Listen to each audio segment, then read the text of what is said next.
मज़हर इकबाल को जो था वो एक आला पुलिस अफसर ने तैनात करवाया और उसके बाद उससे जो बड़ा पुलिस अफसर था वो उसका सरपरस्त बन गया।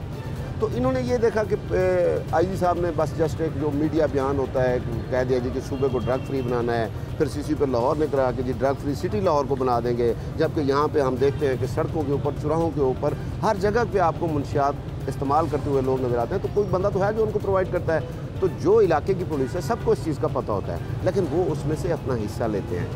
अब पिछले दिनों से ये हुआ कि जब नाउमीदी की कैफियत पैदा हुई तो उन्होंने कहा कि हम थोड़े पैसे क्यों लें, इससे बेहतर नहीं है कि हम बड़े स्मगलर के साथ रब्ता करें। तो उन्होंने ये किया कि जो मुंशियात इंडिया फ़रोख्त कर रहे थे वो लोग, उनके साथ उन्होंने मिल के एक गैंग बनाया और वो जो पुलिस का एक यूनिट बना था वो मुस्तकिल तौर पर उनके साथ मिल गया और उसने वहाँ से 20 करोड़ रुपए मालियत की मुंशियात ख़रीदी, लेकिन वो मुंशियात 40 करोड़ की उसने इंडिया में जो ड्रोन के ज़रिए भेजी गई वो 20 करोड़ मालियत की थी। 11 करोड़ रुपए उसमें से चले गए उस पुलिस अफसर को जिसने उसको तैनात करवाया था, जो उसकी सरपरस्ती कर रही थी, और बाकी 1 करोड़ रुपया जो नीचे एक सब इंस्पेक्टर था, KSI था, जो 2 कांस्टेबल थे, उनमें बांट दिया गया, और 8 करोड़ DSP मज़हर इकबाल के घर पे मौजूद था। तो उसमें CIA ही पुलिस ने कार्रवाई की, क्योंकि जो अब DIG CI हैं उनकी और उस SSP की आपस में बनती नहीं थी, उसने उसकी रैकी कराई। तो CIA के एक DSP ने दूसरे DSP के घर छापा मारा। जब छापा मारा तो वो जो DSP था वो अपनी जो पानी वाली टैंकी थी 3rd फ्लोर के ऊपर उसमें छुपा और वहाँ से वो भागते हुए उसकी टांग भी टूट गई। अच्छा। तो वहाँ से 8 करोड़ रुपया रिकवर हुआ और उसके साथ आइस, हीरोइन और चर्च की भारी मिकदार हुई। ठीक है। वो बरामद करने के बाद उन्होंने कहा कि जी इनके सरपरस्त तो SSP से भी बहुत आगे हैं, तो प्रेशर बहुत आ जाएगा। अब DIG CIA जो हैं उन्होंने, हालांकि वो SP की सीट है और उस पर DIG साहब विराजमान है, तो उन्होंने अपनी कार्रवाई ये की कि फिर ANF वालों को बुलाया।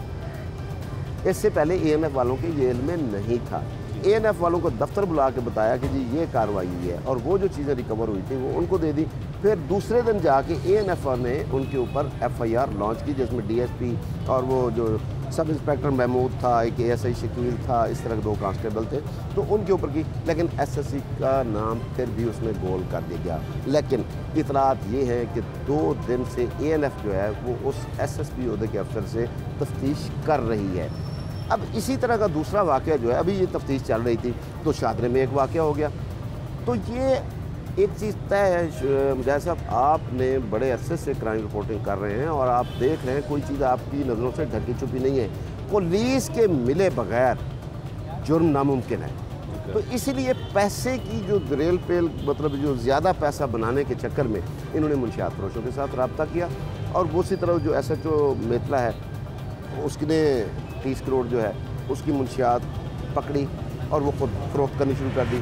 इसी तरह ये जो पहला केस हमने डिस्कस किया है, इसमें एक साबिक रिटायर्ड IG हैं अमजद जावेद सलीमी साहब, उनका एक खानसामा था, वो मज़हर इकबाल से मुंशियात लेता था और जो आपके तालीमी इदारे हैं वहाँ पे मुंशियात फ़रोख्त करना उसका काम था। उसने आगे फिर अपना एक नेटवर्क बनाया हुआ था।